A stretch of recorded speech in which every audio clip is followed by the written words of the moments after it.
England Patriots spent $1 billion in the offseason to retool this team, and I still don't feel like you did much to really make an improvement on your team. And in fact, I'm going to bet that they win fewer games this year than they did last year. I agree, because the division got better. The Dolphins are better. The Jets are better. I think Buffalo's better. And I just look at New England and go, you're going in with Mac Jones and you're going in with Cam Newton, and you can call me a hater all you want to. It has nothing to do with hate. I talk shit about Mac Jones in the pre-draft process. I've been hammering Cam Newton for 4 years. Those are your options at quarterback. It's the most important position in all of pro sports. It's not coming from me being a hater. That's what you've got. You have the worst quarterback situation in this division. And I'll be honest with you, you have the worst weapons in this division. It's not close. Man, it felt good to say that. There's no doubt about it. Good to say that. And the New England. And I'll be honest with you, of all the teams in the division, you got the fewest breaks in the schedule. Oh man! So they open up 2 division games back to back. Miami and New York. You easily lose both of those games, especially with the second game being at New York. You got the Saints. That could be a win. You got the Bucks. Definite loss. Definite loss there. I mean, I look at them and go, they're probably going to lose in New York. I would take them to beat New Orleans. I would take them to beat Miami week 1 of the season. So I think they're going to be 2-1. Okay. Then you lose Tampa Bay, beat Houston, probably lose to Dallas. I would say you beat the Jets back at home. But then you start one of the ugliest stretches of a schedule in the NFL. With the 6 weeks before the bye week and the 2 weeks after are probably the ugliest set of schedule I've seen outside the Pittsburgh Steelers.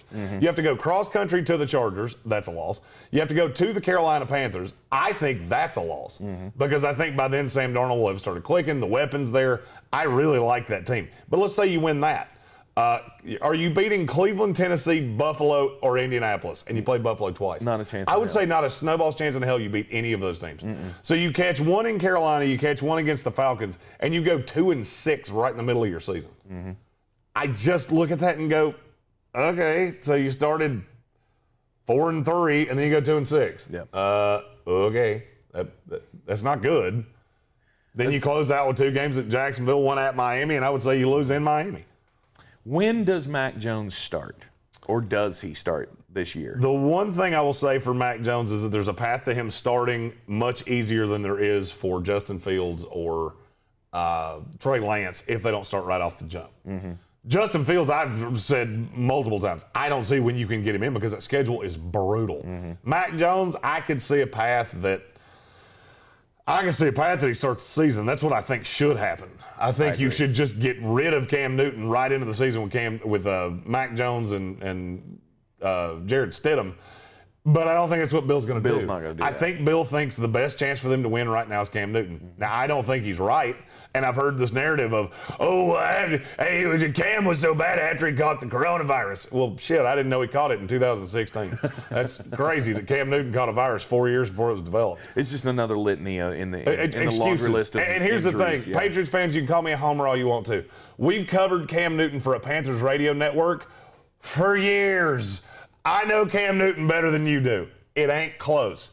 Everything I'm saying is true. And the minute you put him on the bench or put him on the put him off the team, you'll be willing to admit what I'm saying is right. Yep. Jeremy and I both predicting that the New England Patriots will end up 6-11 this year. And I think that's kind of on the high side. I do too. Well, I don't necessarily think it's on the high side. I think it's right. It's right where it needs to be. You know, and conversely, you look at your projections for the season on the whole. You have the Patriots as what, the sixth worst team in the AFC?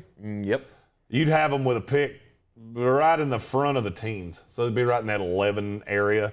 I'm not quite as low because I have a few more teams that are really bad than you do. But I don't see a path that New England doesn't finish as the worst team in this division.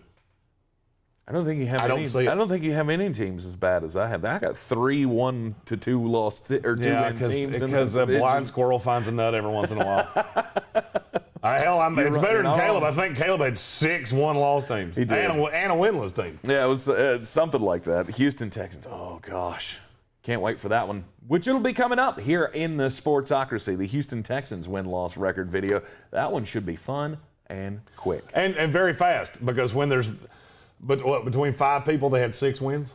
Yeah, that'll be real quick. Yeah. Between the 5 on staff here, they had 6 total wins. Mm-hmm. So it shouldn't last long. Rich and organic. The AFC East, yes, I think the Buffalo Bills are sitting atop the division.